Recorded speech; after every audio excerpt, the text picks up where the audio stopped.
அருமை தமிழ் உறவுகளை நாம் வகுப்பை தொடர்ச்சியாக பார்த்து கொண்டு வருகிறோம். தமிழ் வகுப்பு 6ஆம் வகுப்பு புத்தகத்திலிருந்து நாம் தொடர்ச்சியாக பார்த்து வருகிறோம். இந்த டிஎன்பிஎஸ்சி மற்றும் டிஎன்யூஎஸ்ஆர்பி டிஆர்பி தேர்வுகளுக்கு தயார்படுத்தி வரக்கூடிய அந்த அன்பர்களுக்கு இந்த வகுப்பு நிச்சயமாக பயனுள்ளதாக இருக்கும். இன்று நாம் பார்க்கவிருப்பது என்னவென்றால், உங்கள் 6ஆம் வகுப்பு புத்தகத்திலே இயற்கை என்னும் தலைப்பில் இருக்கக்கூடிய அந்த சிலப்பதிகாரத்தில் இருக்கக்கூடிய முக்கியமானவற்றை மற்றும் நாம் இங்கே தொகுத்து இன்று வகுப்பிலே சிந்திக்க இருக்கிறோம். நீங்கள் வகுப்பு நடக்கும் பொழுதே குறிப்பெடுத்துக் கொள்ளுங்கள். நிச்சயமாக நீங்கள் நல்ல மதிப்பெண்களை வரக்கூடிய அரசு தேர்விலே நீங்கள் பெறுவீர்கள் என்பதில் சிறு ஐயமும் இல்லை. வாருங்கள் வகுப்பிற்குள் செல்வோம். சிலப்பதிகாரத்திலே இந்த உங்கள் புத்தகத்திலே நீங்கள் பார்த்தீர்கள் என்றால் நுழையும் முன் என்று கொடுத்திருப்பார்கள். அதில் பாருங்கள், நம்மை சுற்றிலும் எங்கு பார்த்தாலும் இயற்கையின் அழகு கொட்டி கிடக்கிறது. கடலும் மலையும் கதிரும் நிலவும் மலையும் பனியும் இயற்கையின் கொடைகள் அல்லவா? அவற்றை கண்டு மகிழாதவர் உண்டோ? நிலவின் குளிர்ச்சியையும் கதிரவனின் ஆற்றலையும் மலையின் பயனையும் சிலப்பதிகாரம் பாராட்டுகிறது என்று அந்த நுழையும் முன் என்பதிலே அவர் அந்த சிலப்பதிகாரத்திற்குள் செல்வதற்கு முன்பாக இந்த ஒரு நுழையும் முன் என்று நமக்கு உங்கள் பாட புத்தகத்திலே கொடுத்திருக்கிறார்கள். இதிலிருந்து கூட வினா வரலாம். எவ்வாறு வரலாம்? நிலவின் குளிர்ச்சியையும் கதிரவனின் ஆற்றலையும் மலையின் பயனையும் பாராட்டும் நூல் எது? சிலப்பதிகாரம். இதிலிருந்து கூட வினா வரலாம். சரி, வாருங்கள் இப்போ நம்ம அந்த சிலப்பதிகாரத்திற்குள்ளே செல்வோம்.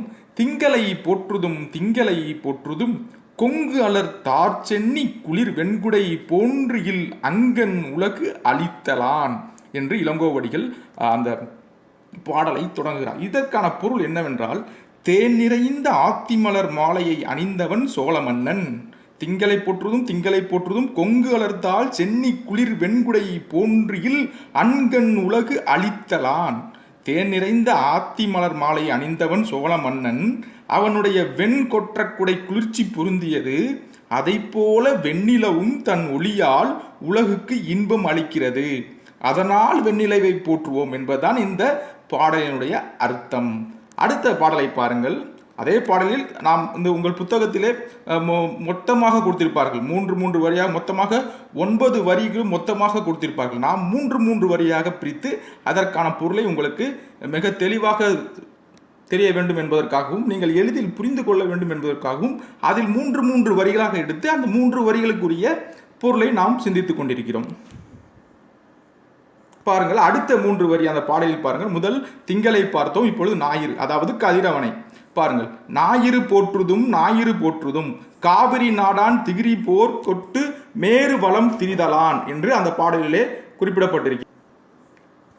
ஞாயிறு போற்றுதும் ஞாயிறு போற்றுதும் காவிரி நாடான் திகிரி போல் பொற்கோட்டு மேறு வளம் திரிதலான் என்று இந்த இரண்டாவதாக வரக்கூடிய அந்த 3 வரிகளிலே நாம் மொத்தம் 9 வரிகள் உங்கள் உங்கள் புத்தகத்தில் இருக்கும். அதை 3 வரிகளாக நாம் சிந்தித்துக் கொண்டிருக்கிறோம்.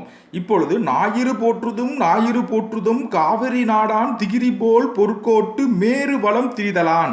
இதுவும் இளங்கோவடிகள் கூறியதுதான். பார்ப்போம், இதற்கான பொருள் என்ன? காவிரி ஆறு பாய்ந்து வளம் செய்யும் நாட்டை ஆட்சி செய்பவன் சோழ மன்னன். கேள்வி இவ்வாறாக இருக்கலாம். எப்படி இருக்கலாம்? காவிரி ஆறு பாய்ந்து வளம் செய்யும் நாட்டை ஆட்சி செய்பவன் யார்? சோழ மன்னன். அவனது ஆணை சக்கரம் போல கதிரவனின் பொன் போன்ற சிகரங்களை உடைய இமயமலையை வலப்புறமாக சுற்றி வருகிறது. அதனால் கதிரவனை போற்றுவோம். அப்போ வினா இவ்வாறாகவும் அமையலாம். கதிரவனும் பொன் போன்ற சிகரங்களுடைய இமயமலையை எந்த புறமாக சுற்றி வருகிறது? வலப்புறமாக சுற்றி வருகிறது. காவிரி ஆறு பாய்ந்து வளம் செய்யும் நாடு சோழ நாடு. இவ்வாறாகவும் வினா இருக்கலாம். சரி, இப்பொழுது முதல் 6 வரிக்கான அந்த பாடல்களையும் சிந்தித்தோம், அதற்கான பொருளையும் பார்த்தோம். இப்பொழுது அடுத்த 3 வரிக்குள் நாம் செல்வோம். மாமலை போற்றுதும் மாமலை போற்றுதும் நாம நீர்வேலி உலகிற்கு அவன் அழிபோல் மேல் நின்று தான் சுரத்தலான். மாமலை போற்றுதும் மாமலை போற்றுதும் நாம நீர்வேலி உலகிற்கு அவன் அழிபோல் மேல் நின்று தான் சுரத்தலான். அச்சம் தரும் கடலை எல்லையாக கொண்ட உலகிற்கு மன்னன் அருள் செய்கிறான். அச்சம் தரும் கடலை எல்லையாக கொண்ட உலகிற்கு மன்னன் அருள் செய்கிறான். அதுபோல மலை வானிலிருந்து பொழிந்து மக்களை காக்கிறது. அதனால் மலையை போற்றுவோம். அச்சம் தரும் கடலை எல்லையாக கொண்ட உலகிற்கு மன்னன் அருள் செய்கிறான். அதுபோல மலை வானிலிருந்து பொழிந்து மக்களை காக்கிறது. அதனால் மலையை போற்றுவோம் என்பதுதான் இந்த பாடலுக்கான பொருளாக அமைகிறது.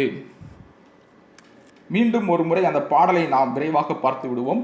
முதலில் நிலவு, பின்பு கதிரவன், அதன் பின்பு மலை. இந்த மூன்றையும் தான் இளங்கோவடிகள் மிக சிறப்பாக இயற்கையினுடைய அந்த வளத்தை இவ்வாறாக நமக்கு குறிப்பிடுகிறார்.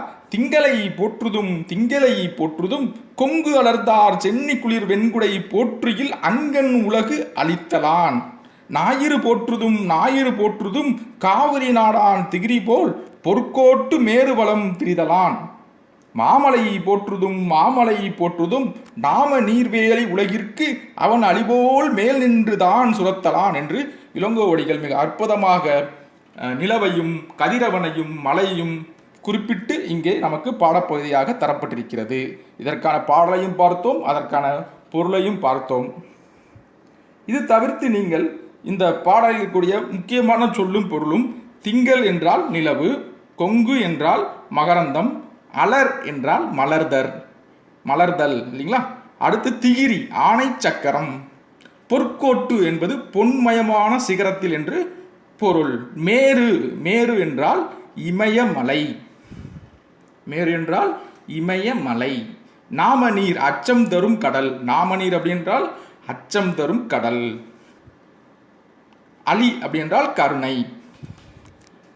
நூல்வெளி பாருங்கள், உங்களுக்கு புத்தகத்தில் கொடுக்கக்கூடிய அந்த நூல்வெளி நிச்சயமாக இதிலிருந்து கூட ஒரு வினா வருவதற்கான வாய்ப்புகள் மிக மிக அதிகம். எனவே உங்கள் பாடப்பகுதியில் இருக்கக்கூடிய ஒவ்வொரு நூல்வெளியையும் நீங்கள் மிக மிக மிக உன்னிப்பாக உங்கள் மனதிலே பதிய வைத்துக் கொள்ளுங்கள். பார்ப்போம். இப்போ சிலப்பதிகாரத்திற்கான அந்த நூல்வெளியை நாம் பார்ப்போம். சிலப்பதிகாரம் என்னும் காப்பியத்தை இயற்றியவர் இளங்கோவடிகள். இவர் சேர மன்னர் மரபை சேர்ந்தவர் என்று சிலப்பதிகார பதிகம் கூறுகிறது. சிலப்பதிகாரம் என்னும் காப்பியத்தை இயற்றியவர் இளங்கோவடிகள். இவர் சேர மன்னர் மரபை சேர்ந்தவர். சேர மரபை சேர்ந்தவர் எந்த மரபை சேர்ந்த மன்னரை பாராட்டுகிறார்? மனதில் பதிவு வையுங்கள். சோழ மன்னரை பாராட்டுகிறார். சேர மரபை சேர்ந்தவர் சோழ மரபை சேர்ந்தவரை பாராட்டுகிறார். அப்போ நாம் என்ன பார்க்கிறோம் என்றால், சேர மரபை சேர்ந்த இளங்கோவடிகள் சோழ மன்னனை வாழ்த்தி பாடுகிறார் அப்படிங்கிறத நாம் பார்த்து சிந்தித்துக் கொண்டிருக்கிறோம். இவர் எந்த நூற்றாண்டை சேர்ந்தவர்? இவர் கிபி 2ஆம் நூற்றாண்டை சேர்ந்தவர் என்கிறார்கள் என்பர் என்று கொடுத்திருக்கிறார்கள். ஐம்பெரும் காப்பியங்கள் ஒன்று சிலப்பதிகாரம். இதுவே தமிழின் முதல் காப்பியம். மிக மிக முக்கியமான வினா, தமிழின் முதல் காப்பியம் என்று கேட்பார்கள். கேட்டால் அதற்கான விடை என்ன? சிலப்பதிகாரம். இது முத்தமிழ் காப்பியம், குடிமக்கள் காப்பியம் என்றெல்லாம் போற்றப்படுகிறது. வினா இவ்வாறாக கூட அமையலாம். முத்தமிழ் காப்பியம், குடிமக்கள் காப்பியம் என்றெல்லாம் போற்றப்படும் நூல் எது? சிலப்பதிகாரம். அடுத்த வரியை சிந்திப்போம். சிலப்பதிகாரமும் மணிமேகலையும் இரட்டை காப்பியங்கள் என்று அழைக்கப்படுகின்றன. இது மிக மிக மிக மிக மிக முக்கியமான வினா. இரட்டை காப்பியங்கள் என்று அழைக்கப்படும் நூல்கள் எவை? சிலப்பதிகாரமும் மணிமேகலையும். திங்கள், ஞாயிறு, மலை என இயற்கை வாழ்த்துவதாக இந்நூல் தொடங்குகிறது. திங்கள் என்றால் நிலவு, ஞாயிறு என்றால் கதிரவன் அல்லது சூரியன், மலை என்றால் உங்களுக்கு தெரியும், மலை என்றால் மலைதான். சரியா? இயற்கையை வாழ்த்துவதாக இந்நூல் தொடங்குகிறது. இந்த நூல்வெளியிலிருந்து கூட வினாக்கள் வருவதற்கான வாய்ப்புகள் அதிக அளவில் உள்ளது.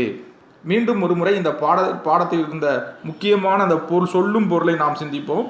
திங்கள் என்றால் நிலவு, கொங்கு என்றால் மகரந்தம், அலர் என்றால் மலர்தல், திகிரி என்றால் ஆணை சக்கரம்.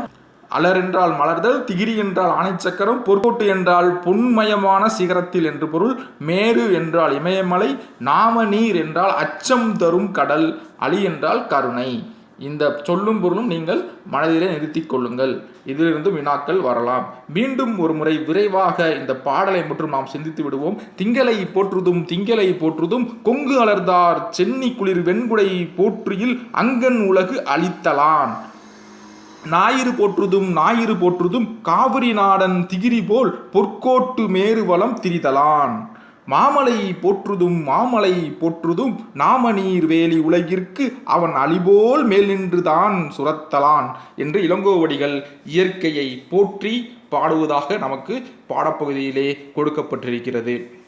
இன்று பார்த்த வகுப்பில் இருக்க அந்த சிலப்பதிகார குறிப்புகள் நுழையும் முன்னாகட்டும், மேலும் இந்த பாடல் மற்றும் பாடலில் உள்ள பொருட்கள் ஆகட்டும், அந்த பாடலில் பொருளை பாருங்கள். தேன் நிறைந்த ஆத்திமலர் மாலை அணிந்தவன் சோழ மன்னன். வினா இவ்வாறாக அமையலாம். தேன் நிறைந்த ஆத்திமலர் மாலை அணிந்தவன் சோழ மன்னன் இவ்வாறும் கேட்கலாம். இல்லை என்றால் சோழ மன்னன் எந்த மாலையை அணிவான் என்று கேட்கலாம். ஆத்திமலர் மாலையை அணிவான், தேன் நிறைந்த ஆத்திமலர் மாலையை அணிவான் என்று இருக்கலாம். காவிரி ஆறு பாய்ந்து வளம் செய்யும் நாடு சோழ நாடு. அந்த நாட்டை ஆட்சி செய்பவன் சோழ மன்னன்.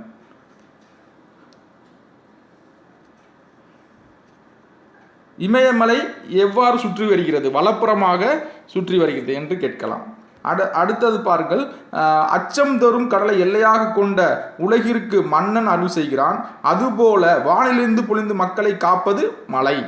இதுவும் ஒரு வினாவாக இருக்கலாம். இப்படியாக இதில் வினாக்கள் வருவதற்கான வாய்ப்புகள் அதிகப்படியாக இருக்கிறது.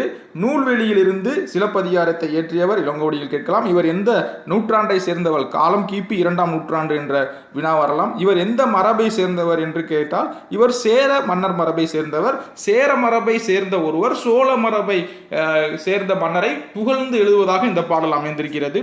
ஐம்பெரும் காப்பியங்களில் ஒன்றுதான் சிலப்பதிகாரம். இதுவே தமிழின் முதல் காப்பியமும் ஆகும். முத்தமிழ் காப்பியம், குடிமக்கள் காப்பியம் என்றெல்லாம் இது போற்றப்படுகிறது. சிலப்பதிகாரமும் மணிமேகலையும் இரட்டை காப்பியங்கள் என்று கூறப்படுகின்றன. திங்கள் ஞாயிறு மலை என இயற்கையை வாழ்த்துவதாக இந்நூல் தொடங்குகிறது.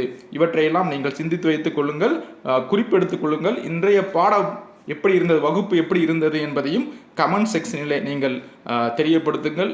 மேலும் நாம் வகுப்புகளை தொடர்ந்து நடத்தலாமா என்பது குறித்தும் நீங்கள் கமெண்ட் செக்ஷனிலே எங்களுக்கு கூறுங்கள்.